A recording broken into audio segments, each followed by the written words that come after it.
Welcome to our guide on finding archived channels on Telegram using your PC. Follow these steps to locate your archived channels. Step 1. Start by opening Telegram on your PC. You can do this by launching the Telegram application or accessing it through your web browser. Step 2. Look for the Archived Chats section. This can usually be found on the left-hand side of the Telegram interface. Click on Archived Chats to access your archived conversations. Step 3. Once in the Archived Chats section, scroll through the list to find the archived channel you are looking for. Archived channels are stored here for easy access. Step 4.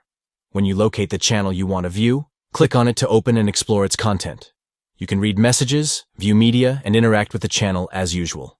By following these simple steps, you can easily navigate to your archived channels on Telegram using your PC. Whether you're looking for announcements, news, or updates from a specific channel, the Archived Chats section is where you'll find them.